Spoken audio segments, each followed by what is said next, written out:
Okay, good afternoon, everybody. Welcome back. I hope you enjoyed the lunch and remarks from a certain keynote luncheon speaker who are privileged to join this particular panel. This is the 2 o'clock session, Enhancing Efficiency in Domestic and Global Supply Chains. Again, my name is Austen Givens. I'm a senior fellow with the Center for American Studies here. We have an excellent panel lined up for you this afternoon. At the risk of asking him to repeat himself, I would like to go down first the table to ask our panelists to introduce themselves briefly, and then we'll get right into questions. So Ed, if you could please lead us off. Sure. So hi, everybody. Ed Yu again, former FBI recovering biochemist. Hi, everyone. Dan Hudson. I'm a senior technology director within the Mission Technologies division of HII. Do you want to provide a little more background or just intros? As much as you like. Oh, okay. Well, just a bit about me. I'm an operator turned PhD data scientist. Spent about 25 years on the government side first, a little more than a decade in uniform. I was an enlisted Marine, and then after college, switched over and was a Navy diver and submarine warfare officer. Went from there and was building probabilistic risk models for the Nuclear Regulatory Commission and was lucky enough to be sent off to grad school. That's when my passion for data really took off and earned my master's and PhD there. I've been on the private sector side now for about 8 years, and my work at HII has been focused in 2 areas, I'd say. One is the application of AI and machine learning in our shipyard environments, focused on applications like production schedule optimization with the ultimate goal of increasing throughput. You know, we have this big target of delivering more ships faster without sacrificing quality and safety. The other part is focused on supporting our Navy customers, where we're delivering AI and machine learning systems to support condition-based maintenance and predictive maintenance kinds of use cases, ultimately looking to make maintenance, repair, and overhaul activities more predictable. We aim to increase operational availability and ultimately enhance mission readiness of Navy weapons platforms. So that's a bit about me, and I'll hand it off. Oh, you need a mic. Okay. Yeah, they stole mine.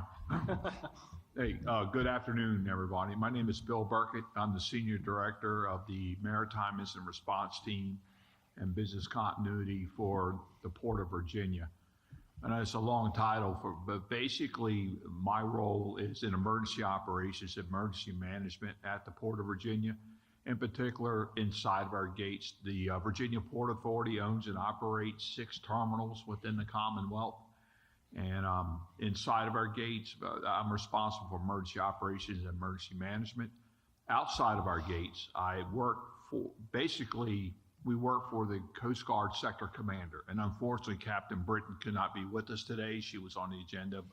But, you know, I work hand in hand with her. And basically what we help do is coordinate with all the local responders within the port, both at the local, state, and federal level, to have this all hazards response capabilities within the Port of Virginia. And that includes also within the Coast Guard Sector Virginia's area of responsibility. I spent 31 years in Virginia Beach Fire, transitioned in 2010 to the Port Authority full time. So when we start talking about what this panel's about, you know, a lot of gentlemen here had a lot in the academic area and building those things. I'm more in the protection, the response, recovery, and resiliency with the port to help to protect the supply chain. And in addition to that, here locally, in particular in this venue, I'm the chair of the Port Readiness Committee to help support Transcom and RTRANS. We're one of the strategic ports outlined under MARAD, so to help help coordinate anytime there's a military mission that has to happen through the port. So, thank you. Very good, thank you.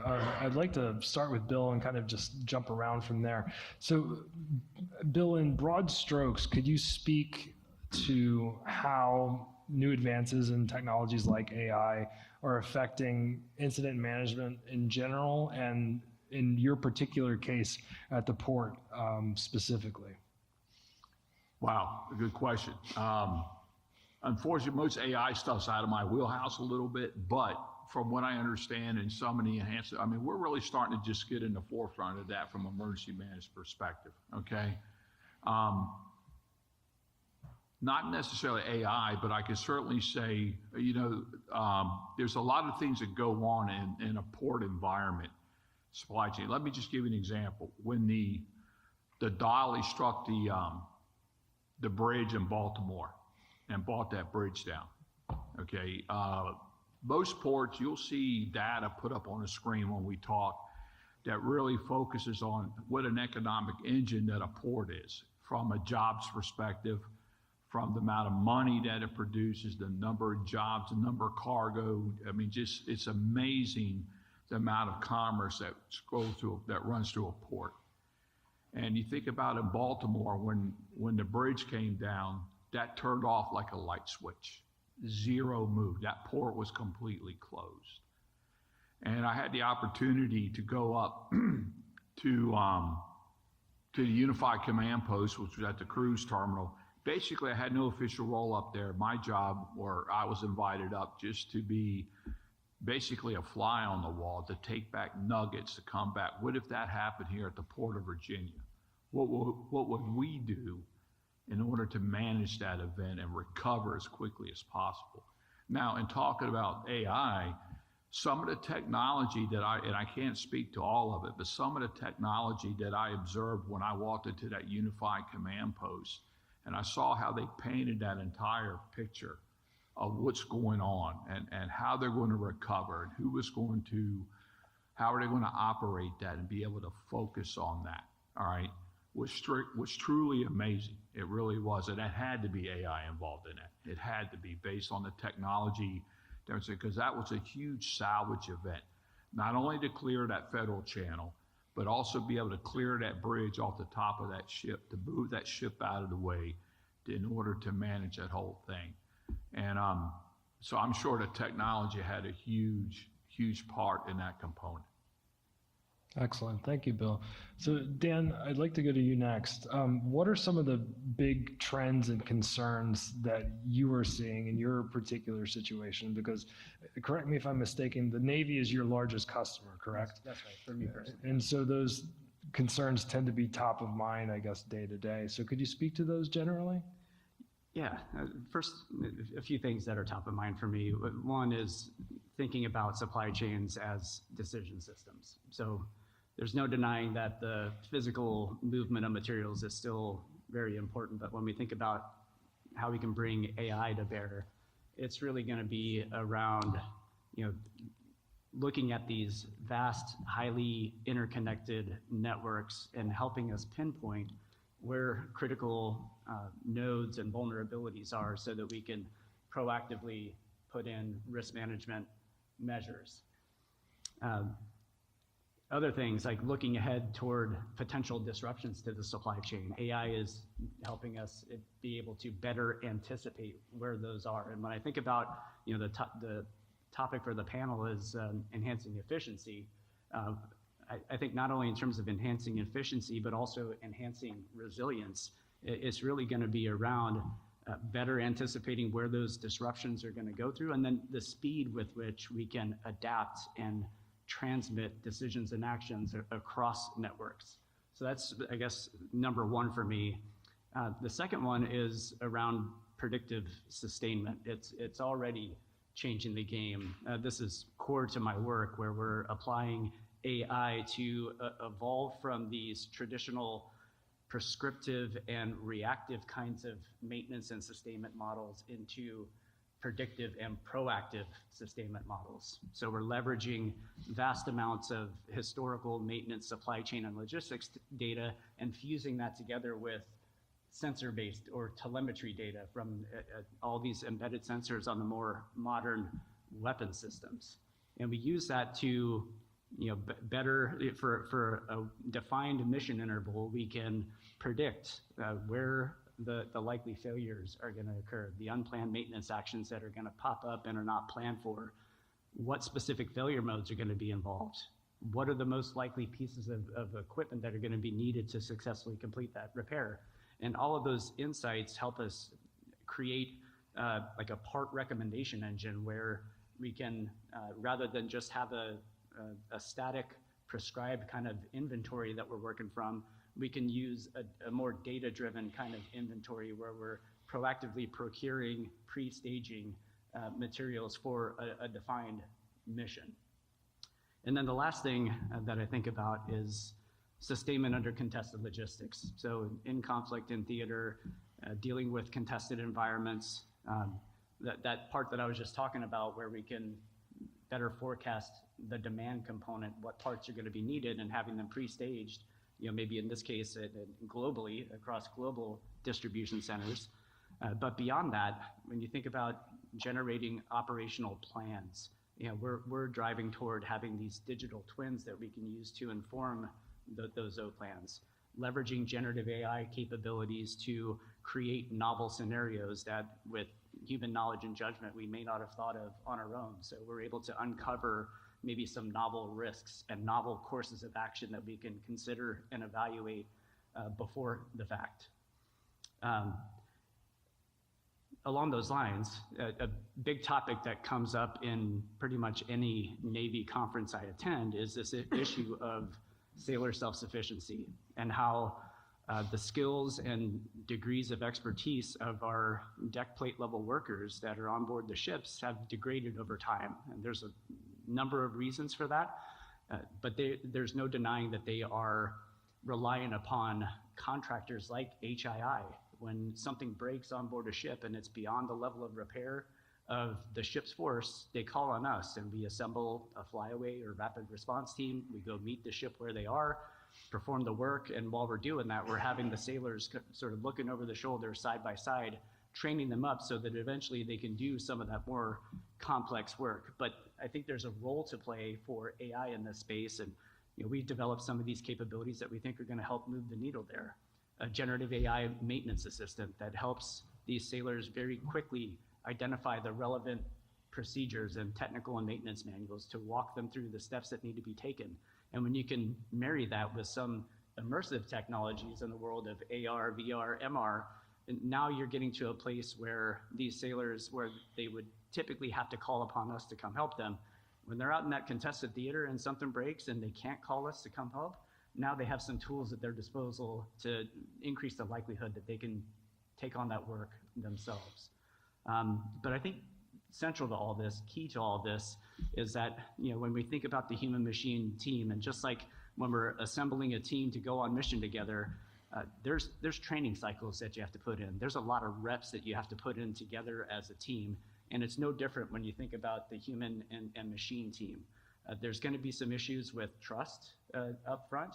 And so to overcome some of those barriers and to understand what AI is really good at, the kinds of recommendations and decisions that the AI makes, where they're making strong recommendations, they need to know that. They also need to know the limitations and when they need to question what's being put in front of them by the AI as an output. That comes with time and more reps. And as part of that process, you need to establish feedback loops, the learning, right?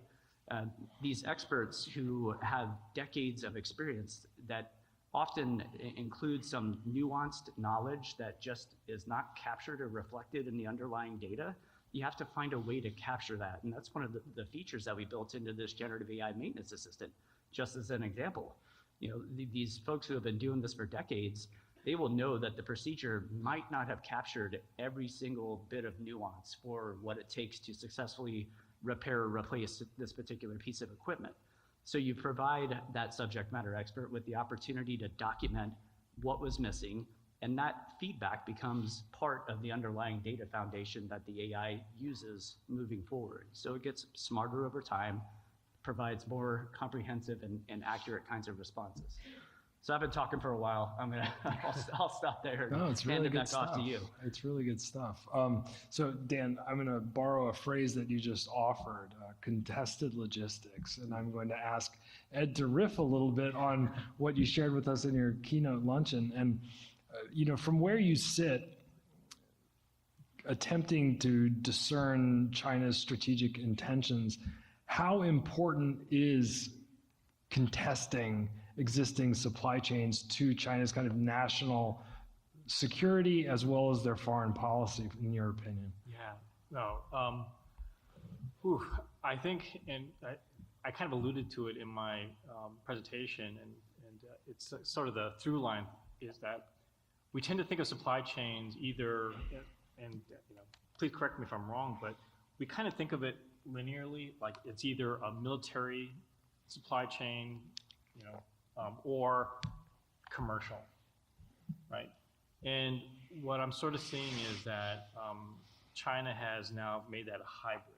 That I don't think it's what's many of you have probably heard the mil-civ fusion, right? Military civilian, and that's sort of how we were based on it too. Like you'd have a military advancement, and then the civilian aspect would then be the beneficiaries of it. I think what we're seeing right now is China's doing it the flip side, that they do the civilian breakthroughs, especially when it comes to looking at supply chains in different areas. And the rationale is that they want commercial dominance. And the side benefit is that the military can benefit from it too. So in a way, it becomes a win-win scenario for them that they get the commercial dominance, which then translates into strategic, both geopolitical and economic influence abroad. And then that's something that their military can then also benefit from as well. And I think that is something that we kind of maybe need to riff off of as well, because that's just where the technology is taking us. I really loved your example. I kind of call that the strategic or experiential machine learning. That's the part that we're not quite getting yet, and we really absolutely need that. But the thing what the Chinese are doing, though, because they're more on the commercial, so the consumer side, they're getting that experiential data, whether it's may not be in the form of a theater, but they're looking at it through life activity, whether, as I mentioned before, farm to fork, or looking at just-in-time delivery of your Amazon good, or as I mentioned before, think about the low-altitude economy. If we're not careful, then China's going to be able to track your drone delivered, maybe you're on a special diet, maybe you need a special prescription medicine. And this transcends any kind of HIPAA protection, but it's phenomenal supply chain manifest timetable information that they can then learn from. And so if you get that down right, then what does that do for their military? It increases their efficiency. It identifies our vulnerabilities. It identifies market advantages where, hey, if the US or anybody else is challenged in this area, then you know what? We can short that, right? Or we can provide a viable alternative. And it gains them so many different opportunities where I'm really worried that if we're just so line of sight, that we're just kind of setting ourselves up to be blindsided. And so it's a different adversarial aspect. It's not straight up head-to-head kinetic. It's not traditional commercial competition, but it is definitely multifaceted and it's multi-use for the Chinese. We need to also kind of be that way as well. I see. Bill, if I could toss it back to you, please. I'm curious, what kinds of major changes or evolutions have you observed in emergency management over the past, say, 5 to 10 years that really kind of stick out to you in that they affect domestic or global supply chains in your work at the port specifically? Because the field itself, right, is always changing. How does that translate into the kind of work that you guys do at the port? Well, and again, not to get too much on the ground thing, but back in the day, let's just talk about, because in the world that I live in, especially, in the port community, there's really 3 major modes of transportation that a port has to deal with. One, of course, is the maritime, the vessels. Then you have truck, then you have rail, okay? A little bit of aviation, and again, there's a term out there, if you've seen one port, you've only seen one port, all right? They are all different. We were in San Diego for our emergency response summit, and in the port of San Diego, and I had one of our folks from the East Coast walk up to me, and we're overlooking the port, and he says, "Bill, where's the port?" Right? And I said, "Look, you're looking at it." He goes, "Well, I don't see any container cranes." Right? So it's a great example. He thought that all ports have container cranes, right? And we'll be in Corpus next year in November, so what's there? That's energy. a lot of petroleum. So if you see one port, you see one port. But in the emergency management perspective, in emergency response, what we're starting to see, no matter what port you're at, is this huge increase, unfortunately, in maritime fires, in particular vessel fires, all right? And there's a lot of reasons for that: misdeclared cargo, lithium-ion batteries, right? And unfortunately, most of our fires have not turned out very well, right? We have major losses of vessels and those type of things. So what we have, and we always classify those as high risk, low frequency. And unfortunately now, they are still high risk by no change in that, but they're more of a moderate frequency now instead of just a low frequency. So what that has required us to do, it's really understand the mentality of how these incidents were typically managed, right? And it's typically under an what we call a single incident commander. He or she shows up on the scene, typically it's in the fire service, they assume command, and they make all the decisions. And they are not used to be told, no, you can't do that. That just sets them in a tither from that point on, right? But in this complicated maritime environment, it's a unified command process where you need multiple port partners and agencies to be involved in the decision-making process to help mitigate these things successfully, right? And that's a little bit of a shift from the land-based side of things. So we're really starting to push that, and we're starting to make a lot of headway. So basically what I'm trying to say is development of port partnerships, right? Bring all the players to the table, start communicating. That's both on the public and the private sector in order for these successful outcomes, because we're all going to need to come together to make it happen. Mm-hmm. So that's one of the biggest shifts that I've seen at this point. Not necessarily technology, right? But it's more of the people thing, bringing them together to pull everything together to make it work. Right. Because if you close a port for whatever reason, whether it's blocking the channel, something, we have a severe weather, all hazards, that it impacts that supply chain. And we're going to have issues. Right. Very good. So Dan, I wanted to jump back to a theme that you brought up earlier, which is, and you can correct my use of terminology here if you wish, predictive analytics and how those are transforming your day-to-day work, as well as the nature of your business relationship with the Navy, perhaps, in terms of meeting customer needs. So could you talk a bit about that? Yeah, I think what's really interesting is, I think in any kind of data analytics or AI kind of engagement, you need to spend a lot of time up front understanding the client's needs and where they are in their own data analytics and AI journey. You have to meet them where they are, because it's been very interesting. I talked earlier about this generative AI maintenance assistant that we developed, and as we put that in front of potential Navy customers, it was everybody loved the capability, but they loved it for different reasons. They latched onto different aspects of it. So an organization that's a little bit farther along in their maturity, they tended to gravitate more toward the generative AI aspects of it, being able to interrogate and relate to the underlying structured data and the unstructured data using a natural language interface. So they wanted more of that part.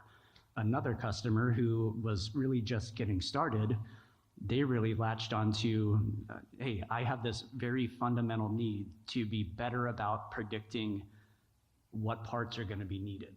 The problem that was very top of mind for them was, hey, something is breaking on these ships. We don't learn until a team comes out and troubleshoots and identifies the underlying root cause, what parts are needed, and sometimes that part is not on hand and it's a long lead time part that they're not going to have for a while, so they're either going out to sea without that piece of equipment operational, or they're stuck tied to the pier. So they wanted to know, how can we better leverage predictive analytics, which doesn't require generative AI?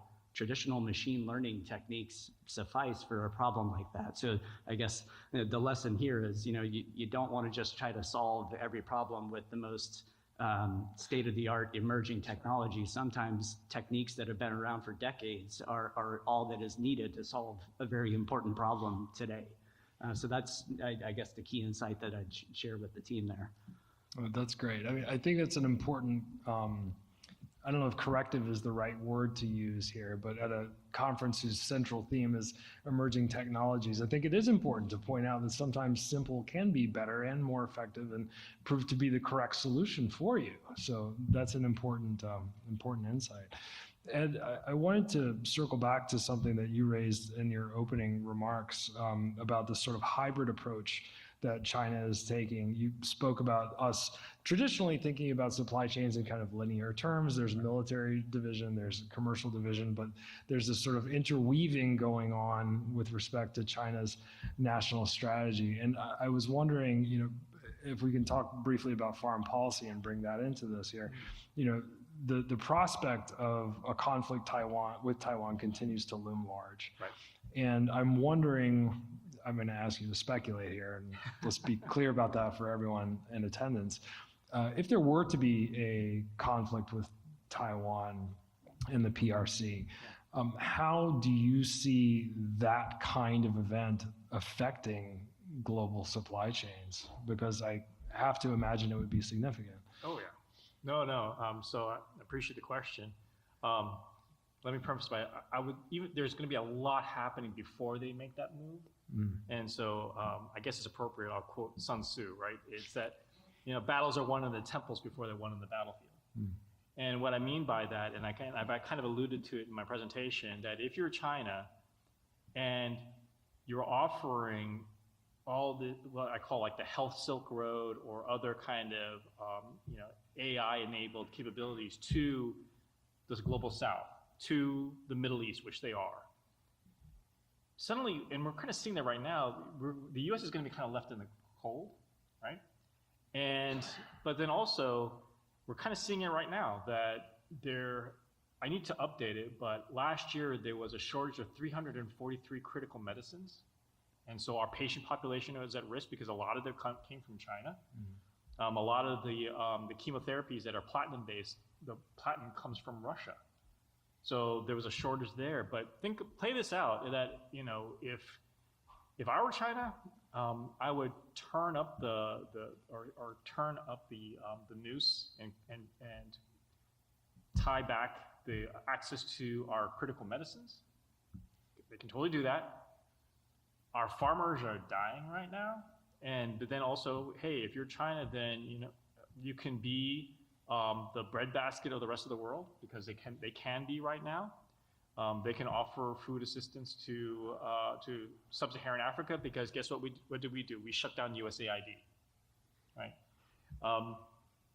And if I were China, I was like, hey, you know what, Brazil? I'm buying most of your soy. A lot of that's already earmarked for animal feed anyway. Why don't you give us a sweetheart deal for your beef? And I would do all those things, and if suddenly they turn down our ability to buy our medicine, they turn down, which they already have, not buying our agricultural goods, if they turn down purchasing our beef, what's going to happen to our economy? I mean, we're teetering right now, and we are not paying attention that if our ag sector gets hit, that's the tipping point. And I really gave us a couple of years, but I think if we're not careful, this harvest season is going to be really, really bad for us. All that being said, if they do all of that, that's when I would make my move on Taiwan, because do you really think the American public's going to have any stomach? You know, it's hard enough to gin support for Ukraine, for Israel, and now you're going to say, Taiwan, dude, that was an island that was already owned previously by China. Let them have it back. But my point is that when you look at supply chain efficiency, I'm not only looking at it from an operational standpoint, but China is absolutely turning that into an economic and influence leverage point. So, yeah, not that I would bet money on or whatever's left of my retirement, but I would say that if I were China, I would do those, because look at what's happening right now. I mean, with the oil supply right now, Iran is saying, hey, we're going to stop every tanker except for the ones going to China that's coming from us. But then China's paying attention to this, and if I were them, I would say, you know what, I'm going to up my purchases of Brazilian, Argentinian corn and soy because I want to have my surpluses there because either for animal feed or convert that into fuel or into industrial chemicals. And if there's a game changer, and this kind of goes back to looking at the strategic aspect of supply chains too, that you can now make precursors for CL-20 biologically. That's crazy. If you're not familiar, CL-20 is a munition, it's explosive, that goes in our artillery shells and missile warheads. The next step up from CL-20 are nukes. So now you're telling me that you can make CL-20 biologically, which means that you can deploy the manufacturing, not these huge refineries. So at every stage of the game, China has made these investments in their supply chains to either ensure their deployability, ensure their economy, but more importantly too, as we're seeing right now, use that as leverage for foreign influence. And so how does that translate for us? We're in a bind. And it's not just being able to come to the aid of Taiwan, but it's even just for us to be able to be self-sufficient, I think is a challenge. Excellent. So with our remaining time, I'd like to kind of shift the conversation to the future. I'm always interested to hear folks who are experts in their respective fields the way you gentlemen are, to speculate and riff a little bit on what you see coming down the pipe 5 to 10 years down the road. So I'll start with Dan, then go Bill, and back to Ed. Dan, 5 years, let that be our time horizon here. What major 1 or 2 trends are you starting to see emerge that you think are going to have an outsized impact in your work? That's a really tough question. I mean, yeah, when we get to the 5-year time horizon, that's when I begin to get a little uncomfortable about speculating. A little about fuzzy, huh? Yeah. But some of the things that I think are top of mind for me, and I think this gets back to some of what Ed was covering during his keynote when we think about what's happening with precision medicine. And just sort of this digital baseball card kind of concept that you can have on individuals. I can see that kind of capability being deployed in operational environments. A lot of the work that I do is centered on, like I said earlier, improving the operational availability and mission readiness of Navy weapons platforms. Well, a key component of that is the workforce, ship's force. The individual operators and maintainers that are on board those ships. And so having that sort of capability in hand where if a particular piece of equipment breaks, you can very quickly optimize to the workforce that is going to be assigned to complete that repair.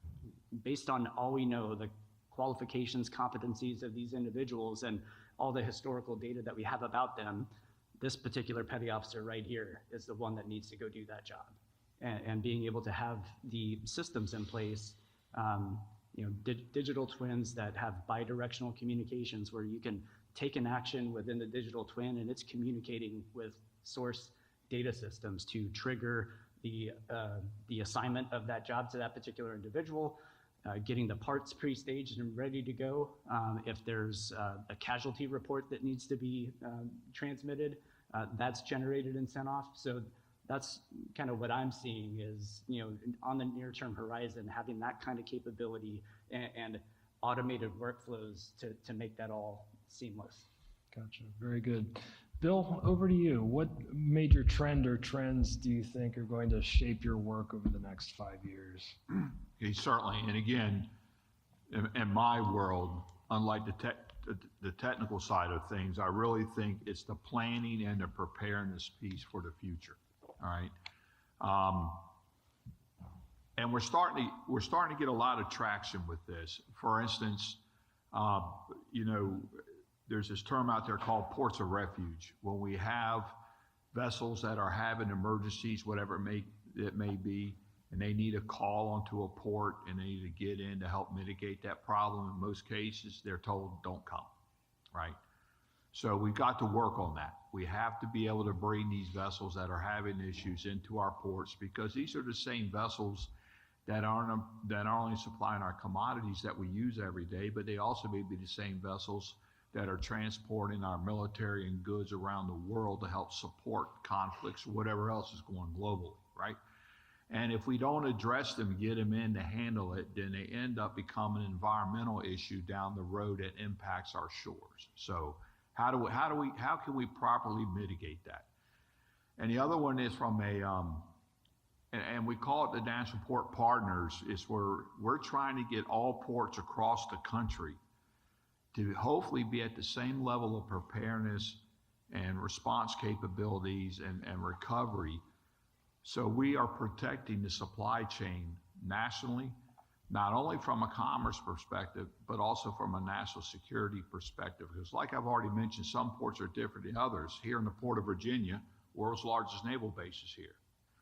And one thing that we recognized when the Key Bridge fell in Baltimore, suppose we had our channel blocked here in Thimble Shoals that goes between the first and second island of the Chesapeake Bay Bridge Tunnel, where the Navy cannot deploy because that critical infrastructure known as the shipping channel is blocked. What are we going to do? All right.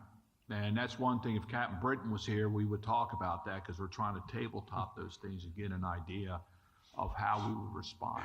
Because that's one thing Baltimore did not have to contend with, was big Navy looking over their shoulder and want to know, when are you going to get this open, right? And how long would the Navy let it stay closed before they stepped in? That's a great, I don't know what the answer is to that, right? And how that would even be resolved. I got an idea, but I'll just leave that to myself. But from that perspective, so, and the other thing is, this environment that I live in, it should not be a competitive piece over one port over another. That's not it. We all should be learning from best practices, sharing those best practices to ensure that all ports are open and ready to sustain the supply chain. And we're seeing good things for that. So the future in that is looking very good. We're making good headways on that. Very good. Ed. Well, and if I can really quickly, please, go ahead. after Ed's keynote during lunch, I mean, the picture that I saw 5-10 years out in the future, if we don't take action and address some of those issues, yikes. Yeah, for sure. No. Thanks, I appreciate that. That's a perfect lead-in. Yeah. I'm not really sure how to answer that. I mean, so scary side, as I said, the Chinese government is going to announce the rollout of their 15th five-year plan. So let's see 5 years from now how much of their plan comes true, and if it's anything, it could be bad. The reason why it's bad is that we're the only developed country that does not have an AI biotech strategy. Everybody else does. The U.S. doesn't. What does that say? So we need to get our act together, and I'm hoping that by 5 years from now that we do have a strategy, whether it's this administration or whatever next administration, or if anything, Congress passes something, because there is a little rail. I don't want to be, I lost the opportunity to be, voted Mr. Happy Fun Guy. I think I lost that.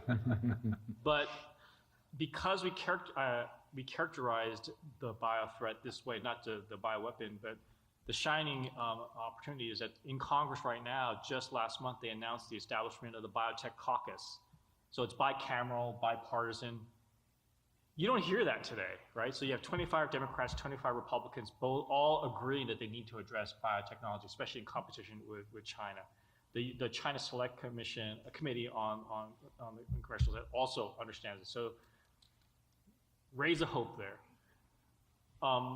And because I'm here at CNU, I want to be kind of slightly controversial, but also challenge that students in the room that are here, I'm hoping 5 years from now, universities like CNU has a hybrid program where you're using AI and I really loved your example of how you use generative AI to basically be a tutor, to be an augment, not a crutch. Right. We need to be training our students to be that way right now, right? And also it has to be multidisciplinary in its approach. I'm hoping that if you're a bio student like I was, it should not just be med school, pre-med, or maybe research. It's like, in light of everything I just talked about in my presentation, there should be some cross-pollination across different programs. Maybe it can happen in your program here right now too, is that biotech is not biotech. Biotech is part computer science, part global economy, part trade, part foreign policy, part national security, and so our academic institutions should provide that type of environment for our students too, because that's where the world is headed. It's going to be AI enabled. Let's use it as a phenomenal tutor, not as a crutch, but then also our educational program should not be so damn parochial either. It should rise to the occasion. And I'm wishful thinking that 5 years from now that our university systems will do that, because a little bit of history. So when I'm very intentional in calling it a space race, because when in the first space race, when the Soviet Union launched Sputnik, that was the wake-up call for the government to realize, oh shit, we're behind. What did Congress do? One of the first things Congress did was they passed the National Defense Education Act. And what did that do? That dropped about $2 billion into the university system to build out the students to be the next generation of engineers, computer scientists, physicists, material scientists, to really supercharge, all the way down to K through 12, to supercharge ability to not only to keep up, but outpace the Soviets. We need that now too. And so we don't have to forecast 5 years from now, but I think this is kind of a plea to you all that, from where you sit, if you can make that call out, that this is what's at stake, if you can make that call out, so thank you for the sponsors for this opportunity, because it's important for institutions like CNU to host these types of events. You should be engaging your representatives, that we stand to lose too much. And we need to invest in our up and coming generation. I have young kids, 2 of which are in college, 1 soon to be. We owe it to them. I mean, it's not just 5 years from now, but what about their lifetime? They're going to be the ones going to be impacted the most. And we should be doing something about it today. And I'm afraid that we're going to miss that window of opportunity. So, sorry, I got on my soapbox a little bit, but I mean, the next 5 years are going to be absolutely critical, I think. And then selfishly, 5 years from now, I'm hoping my consultancy will grow. So I hope I bring a unique perspective to this. Wonderful. But no, I mean, it's a plea out to you all as well too, that there's so much that needs to be done in this space, and it's not just for ourselves, not for our respective companies, but for our children's generation. We owe it to them, I think. It's a very noble thought, yeah. So we are just about at time, but I'd like to open it up for a question or two if there are any from folks in the audience. Yes, sir. I don't know if do we have a mic runner? Yes, very good.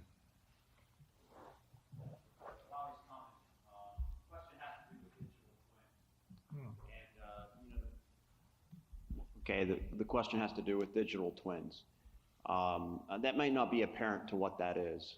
So I would just ask if the panel could take a minute, talk about what exactly you mean by a digital twin, and maybe provide an example of a digital twin, and then how you see digital twins being utilized, with data and AI to be able to ensure that, our supply chain is maintained efficiently. Yeah, that's a great question, and I think it underscores an issue that we confront a lot, and that's that people have different understandings of what is meant by the term digital twin. For some people, you're talking about a physics-based model or representation of a system. Could be just a mathematical model. Maybe you have some 3D graphic kind of model. And then in my world, when we talk about a digital twin, it's more a data-driven digital twin, where we're building abstract representations of physical processes that are reflected by the data that's captured around them. So you asked for an example. We built a sustainment digital twin where we used historical maintenance, supply chain, and logistics data to build a representation of the maintenance processes in place on all in-service aircraft carriers. And some of the examples that I gave earlier, where you could use that twin to optimize allocation of a particular workforce to a repair job. You could use the twin to prioritize which jobs would have the greatest impact on operational availability and mission readiness.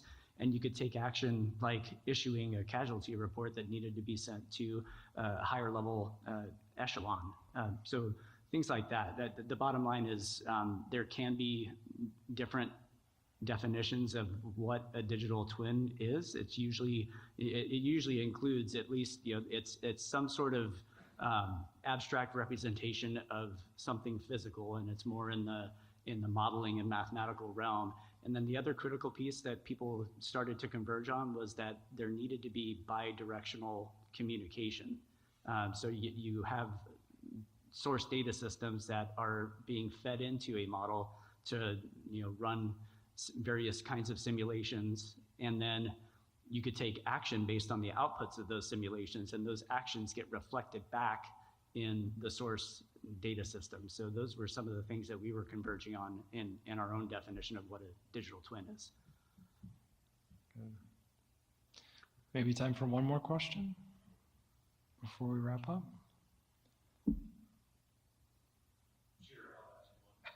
Yes, sir. Brock Long, former FEMA administrator. Defense Production Act has been put into play several times over the last 8 years. We put it into play during Hurricane Maria and then again in COVID. Part of my job is running like strategic national stockpile and different things too, and it was quickly depleted during COVID. But I don't feel like we've learned any real good lessons and made meaningful changes as a result. And one of the things that's bothered me is when the Defense Production Act's turned on, whether it's some type of attack, a natural disaster, whatever it may be, a pandemic, nobody has the directions to build what needs to be built. So is there any digital warehousing that's being developed to say, here are all the directions to create the vaccines we need, the medicines we need, or the ventilators, or all the equipment, the PPE that we're completely dependent on China and Malaysia for? Great question. Well, I got a story. Yeah, if you'll oblige me. So you're absolutely right. I think exercising DPA Title III, there were so many missed opportunities, and actually so many things that were brushed under the carpet, which I think is sad because full disclosure. I was loaned out to HHS from 2019 to 2021, and that's when COVID hit.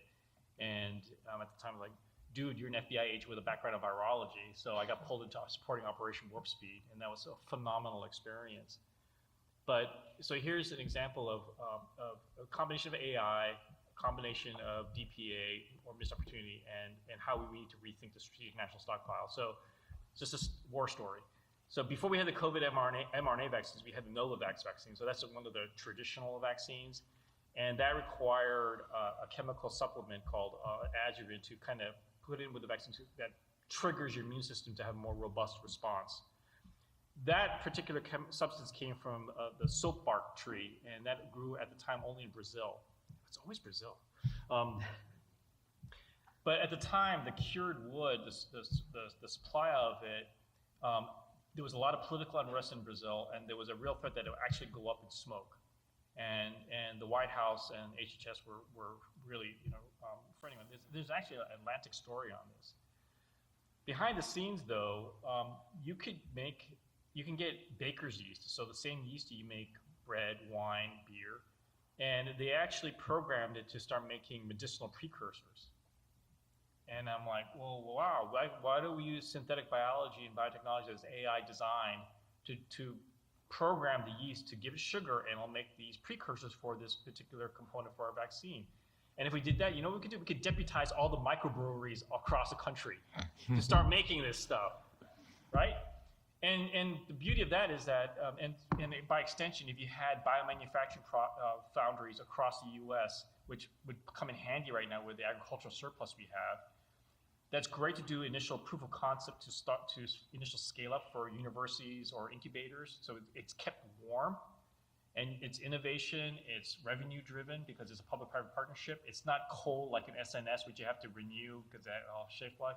The whole point is that we missed an opportunity to be able to invest in that. It still make a profit. It's not going to be sitting on us idly on a shelf. It would be a source of innovation for students that are being trained You don't have to have a PhD. You can just be, basic engineering or maintenance principles for manufacturing. But most importantly, if the balloon goes up, the infrastructure is there to scale really quickly. The whole point of saying that goes back to what you were saying. We don't have a strategy on this. If China has a freaking AI biotech strategy, if the UK has one, if France has one, if Spain has one, if Malaysia has one, if Singapore has one, why doesn't the US? And so that's why I'm saying we need to make noise about this, right? And again, Virginia, we have the Alliance for Building Better Medicines, and we also have the ability to look at renewable energy production. So maybe there's an ability to do something first at the state level. Before, we don't have to wait for a federal government to act. So, and that's one of the reasons why I appreciate events like this, because we're all local. So maybe we can potentially start something regional and be an important proof of concept. So, anyways, I'm sorry. It's such a missed opportunity when we could be doing so much more right now. And again, we'd be saving our farmers if we had that core infrastructure right now to take all the stuff that they're not able to sell and internalize that and bring it into our own economy. It's such a missed opportunity. And I'm just intrigued about the prospect of getting a cold IPA as well as a vaccine at the same time. Yeah, that's right. Please join me in thanking our panel.